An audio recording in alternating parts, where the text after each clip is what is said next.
예전에 명절이 되면 가족들이 함께 모여서 퍼즐을 맞추곤 했습니다. 그때 맞췄던 퍼즐들이 참 많이 있었는데 퍼즐 조각을 들고 이리저리 맞추는 가운데 이 퍼즐이 어디에 맞는 퍼즐일지 두고서 한참을 고민했던 적도 있습니다. 퍼즐을 맞출 때 처음에 전체적인 그림을 보면 퍼즐의 위치를 대략적으로 알 수 있습니다. 내가 들고 있는 퍼즐이 어디에 해당하는 퍼즐인지 대략적으로는 알 수가 있죠.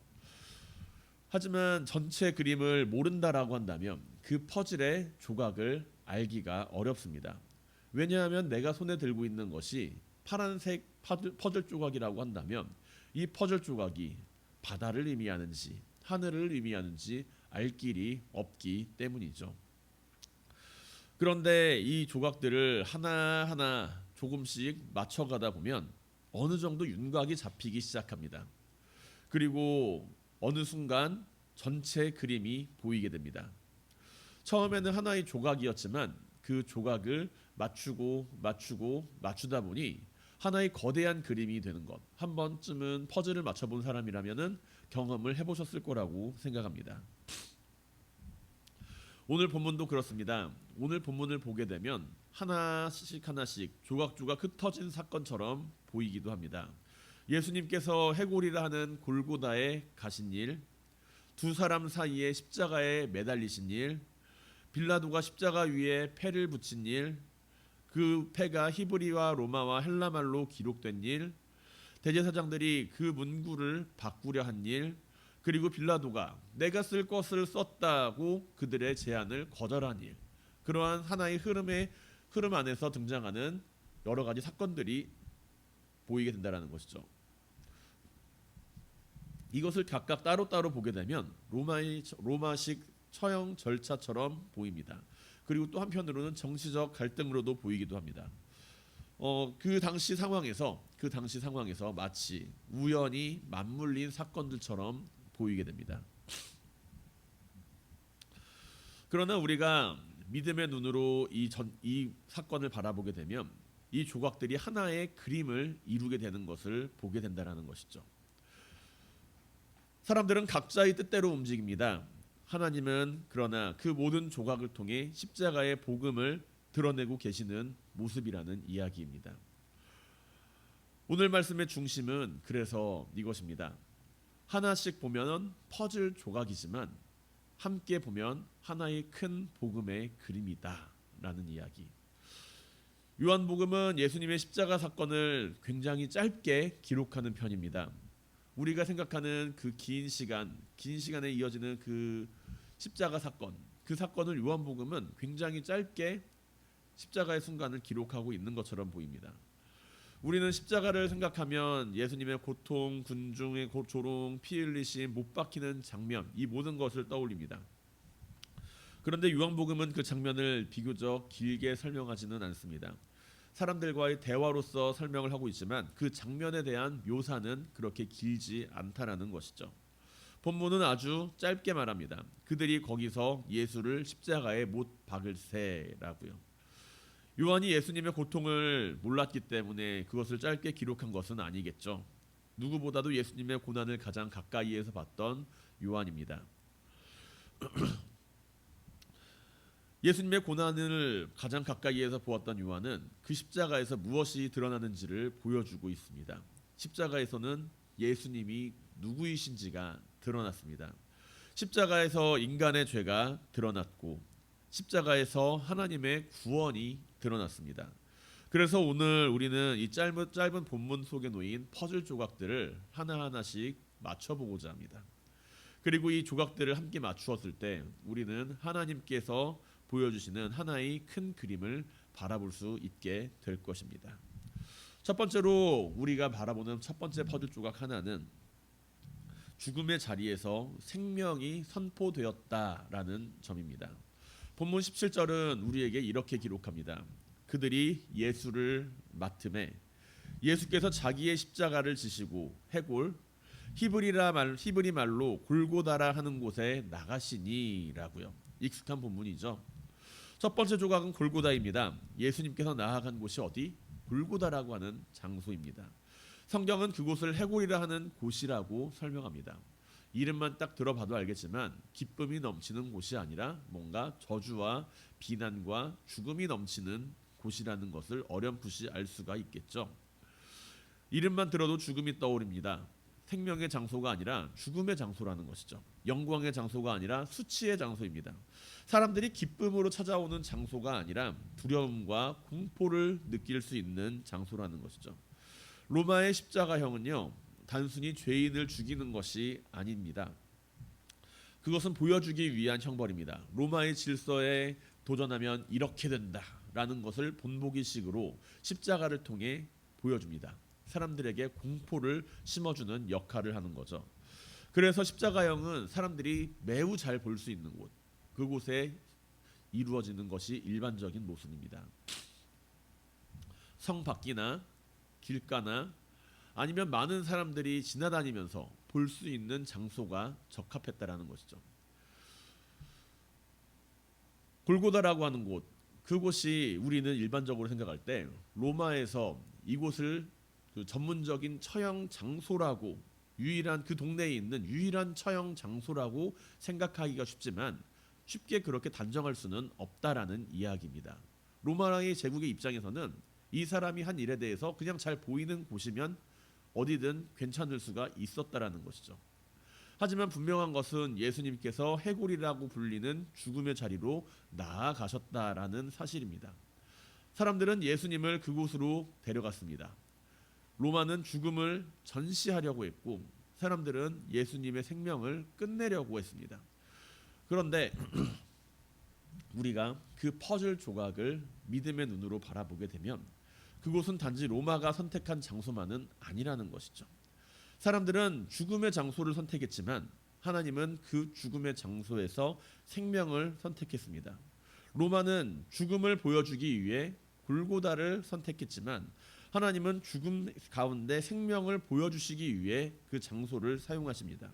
이것이 바로 우리가 바라보는 십자가의 신비라는 것이죠. 세상은 죽음의 자리라고 부르는 곳에서 하나님은 생명을 시작하십니다. 세상은 끝이라고 말하는 곳에서 하나님은 구원을 이루십니다. 세상은 실패라고 말하는 그 자리에서 하나님은 사랑을 완성하십니다. 이어지는 18절을 보게 되면 예수님은 혼자서 그 자리에 달린 것이 아니십니다. 예수님의 주변에는 죄인들이 있었어요. 그들이 거기서 예수를 십자가에 못 박을세 다른 두 사람도 그와 함께 좌우편에 못 박혔으니 예수는 어디에 있더라? 가운데 있더라. 아마 예수님을 처형하는 가운데 다른 죄수들도 함께 처형하는 일정이 있었겠죠. 그러니까 예수님과 함께 십자가를 짊어지고 두 명의 죄수가 그곳에 도착을 했을 겁니다. 예수님도 정치적인 죄수였고 나머지 두 사람도 죄수였을 겁니다. 예수님이 오른쪽에 설 수 있었고 왼쪽에 설 수 있었을지도 모르는데 예수님은 어째선지 가운데에 서게 되십니다. 세상은 예수님을 죄인들 가운데 하나로 세웠습니다. 죄인들 가운데 우두머리로 세운 게 아니라 죄인들 가운데 한 사람으로 십자가형을 세웠습니다. 그런데 두 사람 사이에 죄인들 가운데 예수님은 달리셨다라는 것이죠.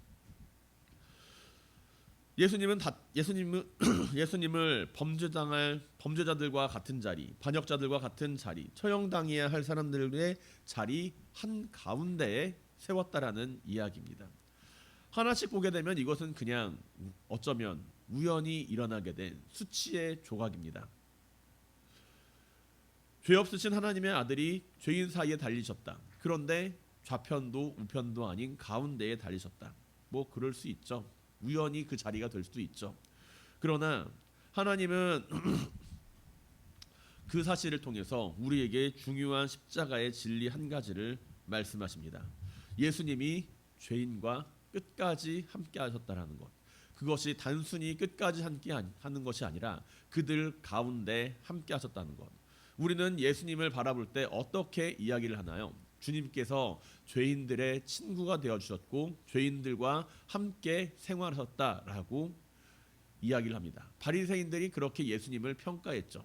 그리고 마지막 순간에 그들이 의도를 했는지 의도하지 않았는지는 모르지만 예수님은 다시금 죄인들 가운데 서 계십니다. 우리는 예수님을 죄인과 함께 하신다라고 말씀하십니다. 예수님은 어떤 분이십니까? 죄인들과 멀리 떨어져서 그들을 정죄하시는 분이 아닙니다.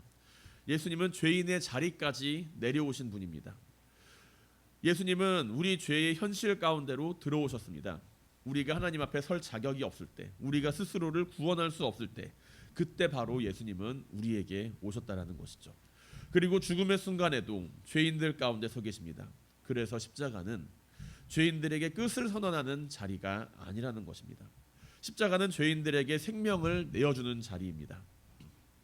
예수님이 죄인들 가운데 달리셨다라고 하는 것은 죄인이 주님께 나아갈 수 있는 길이 열렸다라는 뜻이죠. 우리는 때때로 우리의 죄와 연약함 때문에 하나님께 가까이 나아갈 수가 없다라고 생각을 합니다. 내가 이런 모습으로 어떻게 하나님 앞에 설 수 있을까? 내가 이렇게 부족한데 어떻게 주님께서 나를 사랑하고 내가 주님께 사랑받을 수 있을까? 그러나 우리가 그때 십자가를 보게 되면 다시금 십자가가 우리에게 말하는 의미를 발견하게 됩니다. 죄인들 가운데 서 계시는 예수님. 누군가는 그 사실을 우연이라고 말하게 되겠지만 우리가 믿음 안에서 십자가를 바라보게 될 때 주님께서는 분명히 죄인들 가운데 서 계십니다. 그러므로 골고다는 죽음의 장소이지만 예수님은 그곳의 가운데에 계심으로 생명을 살리는 장소로서 그곳을 바꾸십니다. 예수님은 죄인들 가운데 달리셨지만 그 자리는 죄인을 살리시는 하나님의 사랑이 드러난 자리가 되었습니다. 하나씩 보면 어떨까요? 하나씩 보게 되면 수치입니다. 하나씩 보면 절망입니다. 그러나 그 모든 것을 함께 바라보게 되면 그것은 하나의 방향을 제시하고 있습니다. 죽음의 자리에서 생명이 선포되는 자리라는 것이죠. 두 번째로 우리가 바라보아야 할 조각은 거부의 자리에서 인간의 죄가 드러나게 되었다라는 것입니다.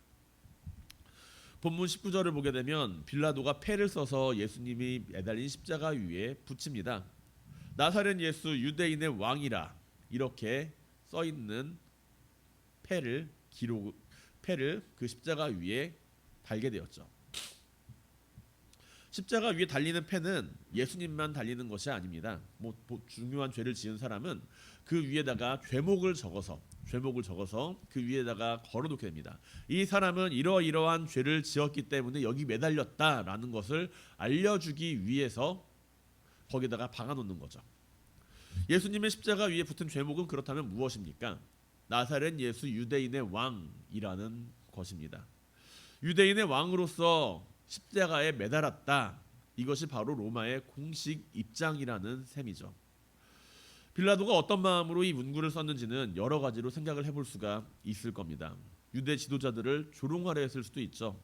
너희의 왕이라고 하는 자가 결국 로마의 십자가에 매달렸다. 이러한 정치적인 조롱일 수도 있습니다. 어쩌면은 예수님을 향하여서 죄를 찾지 못하였지만 빌라도가 보기에 이 사람은 충분히 왕으로서의 자격을 갖추고 있는 것처럼 보이지만 그 백성들이 예수를 팔아넘긴 것처럼 보였기에 빌라도는 십자가에 예수님을 못 박았고 불편한 양심이 빌라도가 마주한 그 불편한 양심이 남긴 흔적일 수도 있습니다. 이유가 어찌됐든 간에 분명한 것은 그 문구가 진리를 말하고 있다라는 이야기예요. 예수님은 왕이십니다. 예수님은 참된 왕입니다. 세상은 예수님을 십자가에 못 박았지만 하나님은 그 십자가 위에 왕의 이름을 걸어두었습니다. 그런데 이 문구를 불편해하는 사람들이 있죠. 누구입니까? 바로 대제사장들이에요. 대제사장들은 유대인의 왕이라고 하는 그 문구를 불편해합니다. 유대인들의 대제사장들이 빌라도에게 이르되 유대인의 왕이라 쓰지 말고 자칭 유대인의 왕이라 쓰라. 이렇게 빌라도에게 제안합니다. 대제사장들은 유대인의 왕이라는 표현을 받아들일 수가 없었다라는 거죠. 왜 그랬을까요? 그 말이 너무 부담스럽기 때문입니다. 만약 예수님이 유대인의 왕이라면 그들은 자신들의 왕을 십자가에 넘긴 사람들이 된다라는 것입니다. 로마에서의 공식 입장은 이 사람이 유대인의 왕처럼 군림했기 때문에 십자가에 못 박았다라는 입장이죠. 그런데 만약에 그것을 이 사람이 자칭 유대인의 왕이라고 했는데 십자가에 못 박았다라고 한다면 어떻게 될까요? 로마의 법적인 권위가 실추가 될 것은 불을 보듯 뻔합니다. 만약에 예수님을 그렇다면 유대인의 왕이라고 이야기를 한다면 어떻게 됩니까? 대제사장들은 유대인의 왕을 로마에 팔아넘긴 사람들이 된다는 것이죠. 그래서 그들은 불편했습니다. 빌라도에게 제안합니다. 자칭 유대인의 왕이라 바꿔주세요. 그들은 하나님을 모르는 사람들이었을까요? 알고 있는 사람들이었습니다. 그렇지만 하나님의 아들을 안다고, 하나님을 안다고 이야기하는 사람들이 유대인의 왕을 로마에게 넘겨주었다라는 사실을 로마는 십자가에 새기고, 그 사실로 말미암아 대제사장들은 유대인의 왕, 그들이 그토록 기다리던 유대인의 왕을 십자가에 넘겨준 사람들이 되게 되었다라는 것이죠. 그들은 하나님을 알고 율법을 알고 성전을 섬기고 있었고 제사를 드리고 메시아를 기다리며 하나님께서 보내주실 왕을 기다린다고 말했던 사람들입니다. 하지만 그들의 입술은 가이사를 왕으로 고백했고, 결국에 로마라고 하는 거대한 제국은 그들의 입술을 통하여 유대인의 왕을 십자가에 못 박았다는 사실을 세상 가운데 공포하게 되었다라는 것이죠. 그들은 예수님을 유대인의 왕으로 인정하고 싶지 않았습니다. 그래서 자칭 유대인의 왕으로 고치려고 했습니다. 그분은 진짜 왕이 아닙니다. 스스로 왕이라 주장하는 사람일 뿐입니다. 하지만 이렇게 이야기하는 가운데 여기서 십자가가 인간의 죄를 드러냅니다. 그것도 하나님을 모른다라고 말을 하는 사람들의 죄가 아니라 하나님을 안다고 말하는 사람들의 죄를 드러냅니다. 종교적인 언어를 가진 사람들의 죄를 드러냅니다. 예배와 율법과 성전의 언어를 가지고 있으면서도 하나님의 뜻을 거부할 수 있는 인간의 죄를 드러냅니다. 사랑하는 성도 여러분, 이 말씀은 대제사장들을 비판하기 위한 말씀만은 아닙니다. 오늘 우리도 자신을 돌아보게 하는 말씀이기도 하죠. 우리는 예수 그리스도를 자칭 유대인의 왕이다라고 생각을 하고 있지는 않습니까?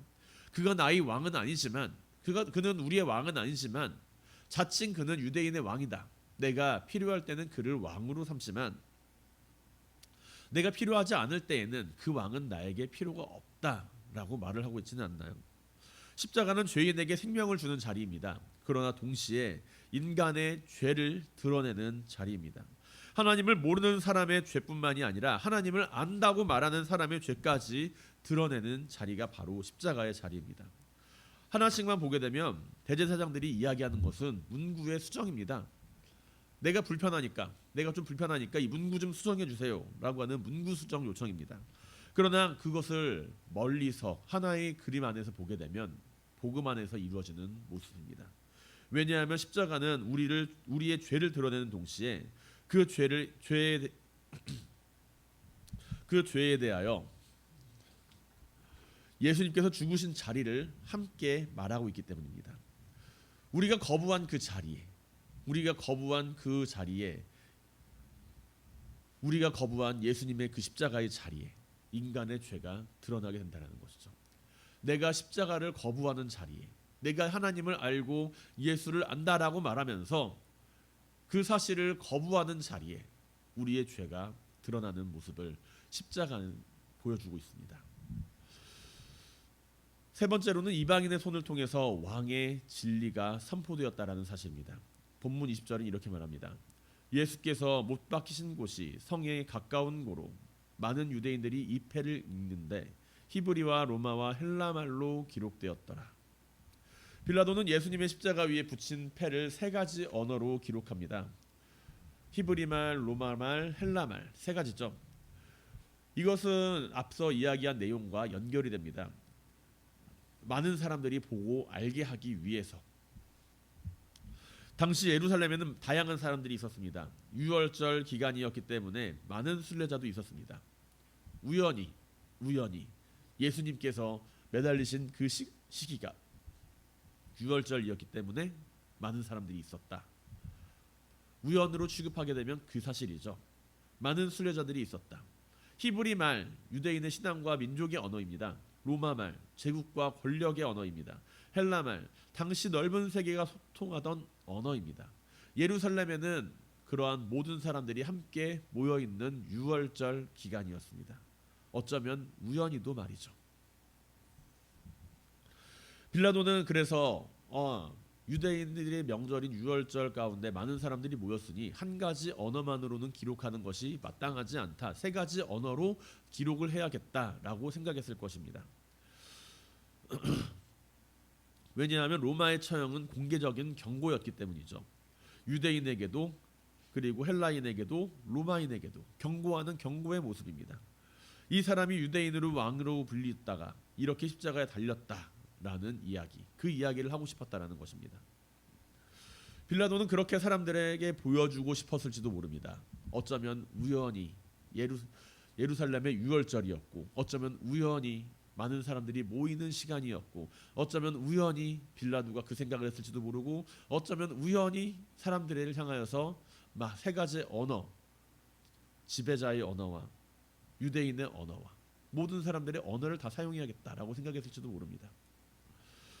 그러나 믿음의 눈으로 보게 되면 그것은 아니죠. 하나님은 그 일을 통해 더 깊은 진리를 선포하셨습니다. 빌라도는 죄목을 썼지만 하나님은 그 일을 통해서 더 깊은 진리를 선포하였다라는 것입니다. 빌라도는 죄목을 썼지만 하나님은 복음을 썼고, 빌라도는 경고문을 썼지만 하나님은 그것을 왕의 선언문으로 쓰십니다. 빌라도는 많은 사람들이 보라고 새 언어로 죄목을 썼지만 하나님은 많은 사람들이 알아보도록 새 언어로 복음을 쓰셨습니다. 이 장면이 놀라운 이유는 빌라도가 하나님을 아는 사람이 아니었다라는 점이에요. 그는 유대인의 신앙을 가진 사람이 아닙니다. 메시아를 기다리던 사람도 더더욱 아닙니다. 그는 로마의 총독입니다. 정치적인 계산을 하는 사람이었고, 예수님께서 죄를 찾지 못했지만 결국 자기 자리를 지키기 위해 예수님을 십자가에 팔아넘긴 사람입니다. 그런데 하나님은 그 빌라도의 손을 통해서 진리를 기록하게 하십니다. 나사렛 예수 유대인의 왕이라는 진리를요. 대제사장들은 그 문구를 바꾸고 싶었습니다. 그러나 빌라도는 이렇게 이야기합니다. 내가 쓸 것을 썼다. 이 말은 표면적으로 보게 되면 빌라도의 고집입니다. 내가 더 이상 너희에게 휘둘리지 않을 거야 라고 말하는 빌라도의 고집일 수도 있습니다. 그러나 믿음의 눈으로 보게 되면 그 말은 십자가 위에 박혀있는 그 진리가 바뀌지 않는 장면입니다. 사람들은 진리를 수정하려 했습니다. 예수님을 참된 왕이 아니라 자칭 왕으로 만들려고 했습니다. 그러나 하나님께서 드러내신 진리는 바뀌지 않았습니다. 예수님은 왕이시라는 사실, 그 사실은 바뀌지 않았다라는 것이죠. 여기에서 우리는 하나님의 섭리를 바라보게 됩니다. 섭리는 모든 사람들이 다 선한 의도로 움직였다라는 게 아니에요. 우리는 하나님의 섭리를 바라보면서 모든 사람들이 다 선한 의도로서 움직이며 하나님의 뜻을 이루어 간다라고 생각할지 모릅니다. 그러나 하나님의 섭리, 그것은 모든 사람들이 선한 의도로 움직인다는 뜻이 아닙니다. 빌라도가 선한 사람이었다라는 뜻도 아니고, 대제사장들의 죄가 정당화된다는 뜻도 아닙니다. 로마의 폭력이 하나님의 뜻이었다라는 그러한 이야기도 아닙니다. 하나님의 섭리는 인간의 악을 선하다라고 말을 하는 그러한 모습이 아니라는 거죠. 하나님의 섭리는 인간의 악한 선택조차도 하나님의 일하심 가운데 도구로 사용되며 하나님의 구원을 막지 못한다라는 선언입니다. 빌라도는 비겁했고, 대제사장들은 완고했고, 로마 병사들은 잔인했습니다. 군중은 흔들리고 제자들은 흩어졌습니다. 겉으로 보면 모든 것이 다 무너지는 것처럼만 보입니다. 하나님의 아들이라고 불리던 자는 죽임을 당하게 됩니다. 의인이라고 불리는 사람이 불의한 재판을 받고 있습니다. 진리가 그 권력 앞에서 짓밟히는 것만 같습니다. 그러나 하나님은 그 모든 조각 속에서 구원의 큰 그림을 그리고 계시다라는 것이죠. 골고다는 죽음의 장소였지만 생명의 장소가 되었습니다. 죄인들 가운데 달리신 예수님은 죄인들을 살리시는 구원자로 드러나셨습니다. 대제사장들의 거부는 인간의 죄를 드러냈고, 빌라도의 패는 예수님의 왕 되심을 선포했습니다. 세 가지의 언어는 그 진리가 온 세상 앞에 드러내는 장면이 되었죠. 내가 쓸 것을 썼다라고 하는 빌라도의 말은 진리가 바뀌지 않는 장면을 보여줍니다. 모든 것을 다 하나씩 보게 되면, 다 하나씩 조각 보게 되면 그냥 하나의 사건입니다. 하나의 사건, 하나의 모양, 하나의 모습입니다. 그런데 그 모든 조각들이 하나로 맞춰지게 될 때 그것은 하나의 방향을 보여주고 있다라는 것이죠. 우연히 이 일들이 일어났다라고 취급하게 되면 그것은 흩어진 사건이지만 하나님의 섭리로 보면 분명한 하나의 그림이 나타나게 된다라는 이야기입니다. 이 모든 것을 단지 우연이라고 할 수 있을까요? 주님께서 십자가에 달리시는 가운데 등장하는 이 모든 사건들, 상황들, 정황들을 우연이라고만 할 수 있을까요? 섭리 안에서 우리가 그 사실을 바라볼 때 우리는 하나님의 그림을 바라보게 됩니다. 이 조각이 어디에 맞는 건지 알지 못하지만 완성된 하나님의 그림을 보고 나서야 우리는 그 조각이 가지는 의미를 알게 된다라는 것이죠. 모든 조각은 한 방향을 가리킵니다. 예수님은 왕이라는 사실, 예수님은 죄인에게 생명을 주시는 분이라는 것, 예수님은 죽음의 자리에서도 구원을 이루시는 분이라는 것, 사람들은 진리를 바꾸려 하지만 하나님의 진리는 결코 바뀌지 않는다는 것. 사랑하는 성도 여러분, 이것은 오늘 우리의 삶에서도 중요한 믿음의 눈을 열어줍니다. 우리의 삶에도 조각들이 참 많죠. 삶에도 조각조각처럼 보이는 일들이 참 많습니다. 그때마다 이해되지 않는 일들이 너무 많아요. 실패의 조각, 아픔의 조각, 기다림의 조각, 억울함의 조각, 아직 의미를 알 수 없는 다양한 조각들이 마치 흩어진 퍼즐처럼 흩어져 있습니다. 그래서 우리는 묻습니다. 왜 이런 일이 일어났을까? 그 조각이 어디에 맞는지를 알지 못하기 때문에. 왜 이 길이 막혔을까? 왜 이렇게 기다려야 할까? 왜 기도했는데도 답이 보이지 않을까? 물론 우리는 모든 일을 쉽게 해석할 수는 없습니다. 모든 사건에 대해서 그것은 이런 뜻입니다라고 쉽게 단정 지을 수도 없습니다. 믿음이라고 하는 것, 그것은 내가 처한 상황을 억지로 해석하는 것이 아닙니다. 그러나 십자가의 하나님, 십자가에 매달리신 예수 그리스도를 바라보며 그 안에서 하나님께서 맞추어 주시는 퍼즐 조각을 바라보는 사람은 한 가지를 고백할 수는 있다라는 것입니다. 그것은 지금 내가 처한 지금 이 알 수 없는 조각들이, 내가 마주하는 이 조각들이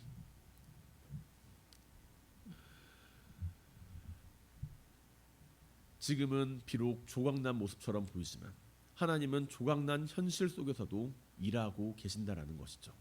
그 조각이 분명 어딘가에 필요하기 때문에 나의 삶 가운데 존재하는 것이고, 그 조각들이 지금은 알 수 없지만 하나님께서 일하시는 모습을 나타내 보일 수 있는 조각이라는 것입니다. 바로 십자가가 그리고 그 증거입니다. 하나님의 아들은 죽임을 당했습니다. 십자가만큼 실패한 사건은 없습니다. 십자가만큼 절망적인 사건도 없습니다. 모든 것들이 다 실패하고 흩어지고 끝난 것과 같은 그러한 자리에서 하나님께서는 퍼즐 조각들을 하나하나 맞추어 가십니다. 그리고 하나님은 그 십자가에서 하나님께서 하시는 분명한 일을 보이십니다. 그러므로 우리가 삶의 조각 앞에 설 때 낙심만 하지 말아야 할 것은 지금은 이해가 되지 않아도 하나님은 일하고 계시기 때문입니다. 지금은 죽음의 자리처럼 보여도 하나님은 생명을 준비하고 계시기 때문입니다. 지금은 실패처럼 보여도 하나님은 그 자리에서 주님의 뜻을 이루어 가십니다. 오늘 본문은 우리에게 십자가를 다시금 바라보게 합니다. 십자가는 우연히 일어난 비극이 아니라는 것이죠. 십자가는 인간의 죄가 드러낸 가장 어두운 사건이며 동시에 하나님께서 그 어둠 속에서 구원의 진리를 드러내신 가장 분명한 사건입니다. 사람들은 예수님을 죽이려고 했고 하나님은 그 죽음으로 우리를 살리십니다. 사람들은 예수님을 죄인들 가운데 한 사람으로 세웠지만 하나님은 그곳에서 죄인을 품는 구원을 보여주십니다. 사람들은 예수님을 왕으로 인정하지 않으려 했지만 하나님은 십자가 위에 왕의 이름을 걸어두고 그 진리가 바뀌지 않는 모습을 보여주십니다. 예수님은 자칭 왕이 아닙니다. 예수님은 참된 왕입니다. 예수님은 실패한 왕이 아닙니다. 예수님은 십자가로 우리를 살리신 왕입니다. 예수님은 죽음의 언덕에서도 생명을 주시는 왕입니다. 모든 조각들이 다 다른 것 같지만 하나를 향하고 있습니다. 하나님은 우리를 사랑하신다. 하나님은 우리를 사랑하시기에 구원하신다. 그러므로 오늘 우리는 십자가 앞에서 다시금 고백할 수 있어야 합니다. 나를 사랑하는 주님, 주님은 나의 진정한 왕이십니다. 이 고백이 단순한 입술의 고백이 되지 않기를 바랍니다. 내 삶을 주님께 내어드리는 고백이 될 수 있기를 원합니다. 내 뜻이 아니라 주님을 따르겠다는 고백이 될 수 있기를 원합니다. 내 눈에 보이는 조각처럼 보이는 그 사건들이, 현실들이 그 안에서 내가 단순히 그것을 조각으로 취급하지 않고 그 안에서 하나님의 퍼즐의 완성을 바라보며 나아갈 수 있기를 바랍니다. 십자가의 주님을 바라보시길 바랍니다. 죽음의 자리에서 생명을 선포하신 주님을 바라보고 하나님을 바라보시길 바랍니다. 하나님은 인간의 죄와 연약함 속에서도 십자가의 길을 이어가시고 구원을 완성하십니다. 그리고 우리를 향한 사랑을 나타내 보이십니다. 우리를 사랑하시되 죽기까지 끝까지 사랑하신 주님의 그 사랑이 십자가에서 하나님의 사랑을 완성하셨습니다. 우리가 오늘 이 세상을 살아가며 이 믿음으로 매일매일을 살아갈 수 있길 바랍니다. 우리의 믿음은 우리 현실을 극복하거나 그 현실을 해석하거나 그 현실을 합리화시키려고 하는 믿음이 아니라 내가 마주하는 그 상황의 조각들 가운데 하나님께서 함께 하심을 바라보는 믿음이 되어야 할 것입니다. 오늘도 십자가의 왕이신 예수님을 따라 살아가며 우리 모두가 함께 하나님의 퍼즐의 조각을 완성해 나가는 모든 성도님들이 되시기를 주님의 이름으로 간절히 축원드립니다.